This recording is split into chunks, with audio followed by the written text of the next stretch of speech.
Good evening, everyone. It's a hard time, and everyone's feeling it in different ways. And I know a lot of folks are reluctant to tune into a political convention right now or to politics in general. Believe me, I get that.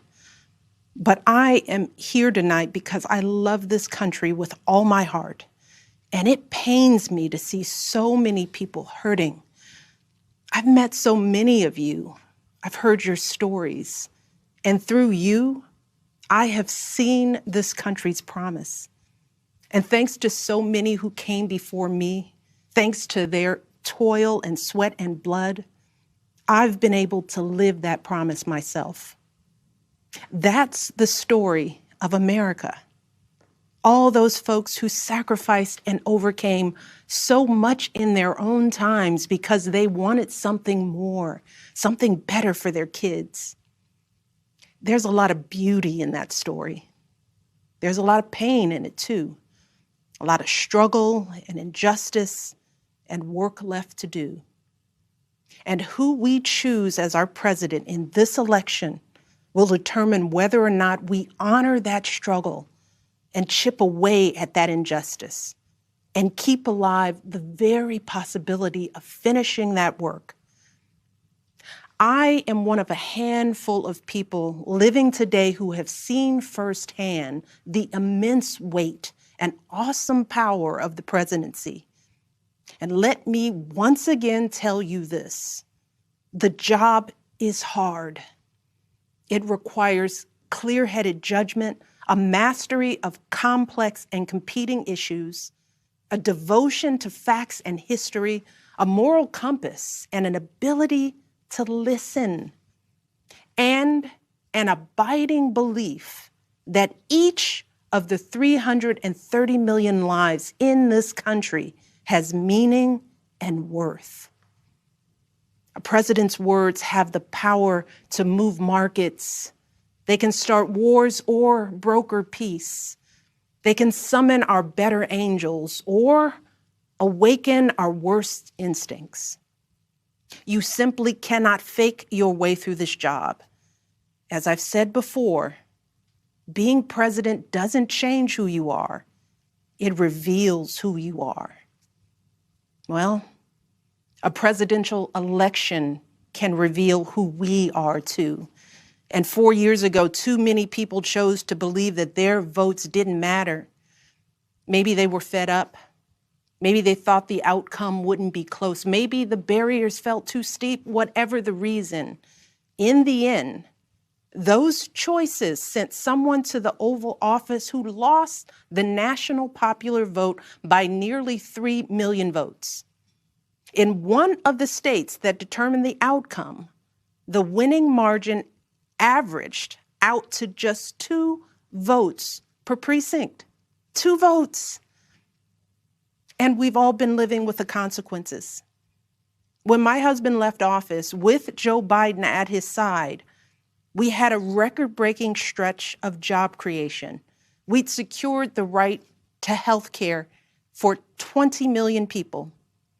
We were respected around the world, rallying our allies to confront climate change.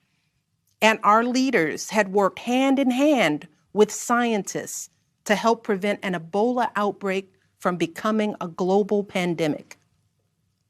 4 years later, the state of this nation is very different. More than 150,000 people have died, and our economy is in shambles because of a virus that this president downplayed for too long. It has left millions of people jobless. Too many have lost their health care. Too many are struggling to take care of basic necessities like food and rent. Too many communities have been left in the lurch to grapple with whether and how to open our schools safely. Internationally, we've turned our back, not just on agreements forged by my husband, but on alliances championed by presidents like Reagan and Eisenhower. And here at home, as George Floyd, Breonna Taylor, and a never-ending list of innocent people of color continue to be murdered, stating the simple fact that a Black life matters is still met with derision from the nation's highest office. Because whenever we look to this White House for some leadership or consolation or any semblance of steadiness, what we get instead is chaos, division, and a total and utter lack of empathy. Empathy, that's something I've been thinking a lot about lately. The ability to walk in someone else's shoes. The recognition that someone else's experience has value too. Most of us practice this without a second thought. If we see someone suffering or struggling, we don't stand in judgment, we reach out. Because there, but for the grace of God, go I. It is not a hard concept to grasp. It's what we teach our children. And like so many of you, Barack and I have tried our best to instill in our girls a strong moral foundation to carry forward the values that our parents and grandparents poured into us. But right now, kids in this country are seeing what happens when we stop requiring empathy of one another. They're looking around wondering if we've been lying to them this whole time about who we are and what we truly value. They see people shouting in grocery stores, unwilling to wear a mask to keep us all safe.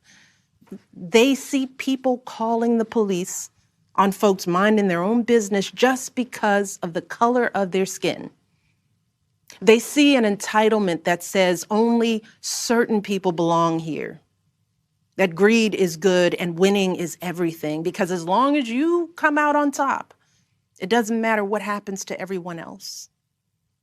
And they see what happens when that lack of empathy is ginned up into outright disdain. They see our leaders labeling fellow citizens enemies of the state while emboldening torch-bearing white supremacists. They watch in horror as children are torn from their families and thrown into cages, and pepper spray and rubber bullets are used on peaceful protesters for a photo op. Sadly, this is the America that is on display for the next generation. A nation that's underperforming not simply on matters of policy, but on matters of character. And that's not just disappointing, it's downright infuriating. Because I know the goodness and the grace that is out there in households and neighborhoods all across this nation. And I know that regardless of our race, age, religion, or politics, when we close out the noise and the fear and truly open our hearts, we know that what's going on in this country is just not right. This is not who we want to be. So what do we do now? What's our strategy?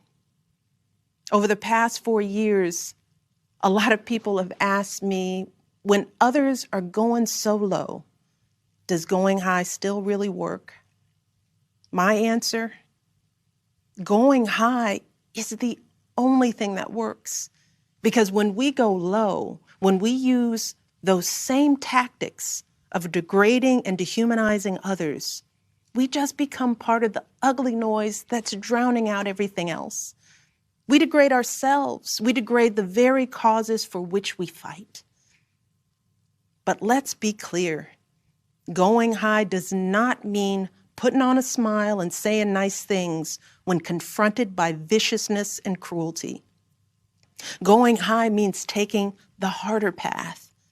It means scraping and clawing our way to that mountaintop. Going high means standing fierce against hatred while remembering that we are one nation under God. And if we want to survive, we've got to find a way to live together and work together across our differences. And going high means unlocking the shackles of lies and mistrust with the only thing that can truly set us free, the cold, hard truth. So let me be as honest and clear as I possibly can. Donald Trump is the wrong president for our country. He has had more than enough time to prove that he can do the job, but he is clearly in over his head. He cannot meet this moment. He simply cannot be who we need him to be for us. It is what it is. Now, I understand that my message won't be heard by some people. We live in a nation that is deeply divided, and I am a Black woman speaking at the Democratic Convention. But enough of you know me by now. You know that I tell you exactly what I'm feeling.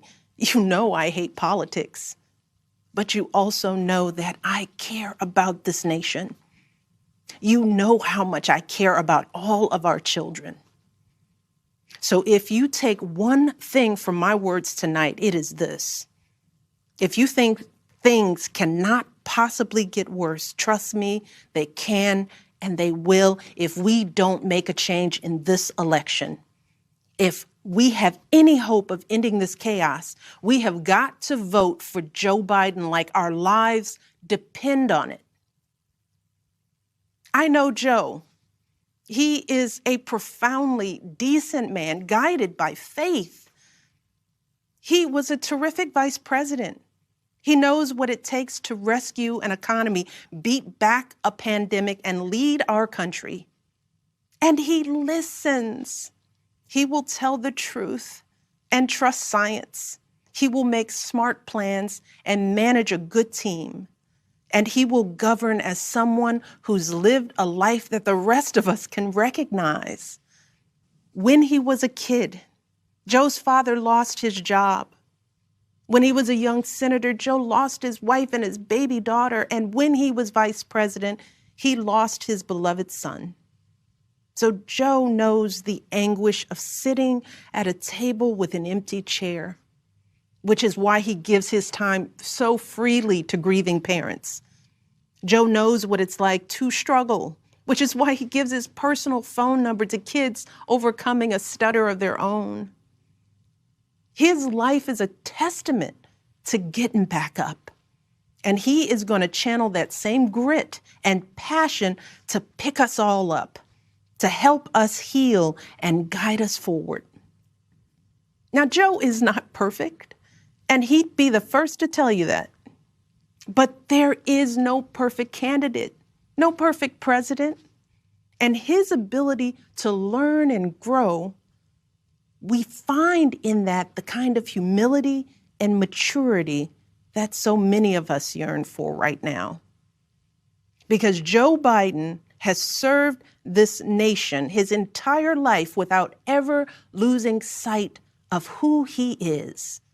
But more than that, he has never lost sight of who we are, all of us. Joe Biden wants all of our kids to go to a good school, see a doctor when they're sick, live on a healthy planet. And he's got plans to make all of that happen. Joe Biden wants all of our kids, no matter what they look like, to be able to walk out the door without worrying about being harassed or arrested or killed. He wants all of our kids to be able to go to a movie or a math class without being afraid of getting shot. He wants all our kids to grow up with leaders who won't just serve themselves and their wealthy peers, but will provide a safety net for people facing hard times. And if we want a chance to pursue any of these goals, any of these most basic requirements for a functioning society, we have to vote for Joe Biden in numbers that cannot be ignored. Because right now, folks who know they cannot win fair and square at the ballot box are doing everything they can to stop us from voting. They're closing down polling places in minority neighborhoods. They're purging voter rolls. They're sending people out to intimidate voters, and they're lying about the security of our ballots. These tactics are not new. But This is not the time to withhold our votes in protest or play games with candidates who have no chance of winning. We have got to vote like we did in 2008 and 2012. We've got to show up with the same level of passion and hope for Joe Biden. We've got to vote early, in person if we can. We've got to request our mail-in ballots right now, tonight, and send them back immediately. And follow up to make sure they're received. And then make sure our friends and families do the same. We have got to grab our comfortable shoes, put on our masks, pack a brown bag dinner, and maybe breakfast too. Because we've got to be willing to stand in line all night if we have to. Look, we have already sacrificed so much this year. So many of you are already going that extra mile. Even when you're exhausted, you're mustering up unimaginable courage to put on those scrubs and give our loved ones a fighting chance. Even when you're anxious, you're delivering those packages, stocking those shelves, and doing all that essential work so that all of us can keep moving forward. Even when it all feels so overwhelming, working parents are somehow piecing it all together without childcare. Teachers are getting creative so that our kids can still learn and grow. Our young people are desperately fighting to pursue their dreams. And when the horrors of systemic racism shook our country and our consciences, millions of Americans of every age, every background rose up to march for each other, crying out for justice and progress. This is who we still are. Compassionate, resilient, decent people whose fortunes are bound up with one another. And it is well past time for our leaders to once again reflect our truth. So it is up to us to add our voices and our votes to the chorus of history, echoing heroes like John Lewis, who said, "When you see something that is not right, you must say something. You must do something." That is the truest form of empathy. Not just feeling, but doing. Not just for ourselves or our kids, but for everyone, for all our kids. And if we want to keep the possibility of progress alive in our time, if we want to be able to look our children in the eye after this election, we have got to reassert our place in American history. And we have got to do everything we can to elect my friend Joe Biden as the next president of the United States. Thank you all. God bless. Hey, NBC News viewers, thanks for checking out our YouTube channel. Subscribe by clicking on that button down here and click on any of the videos over here to watch the latest interviews, show highlights, and digital exclusives. Thanks for watching.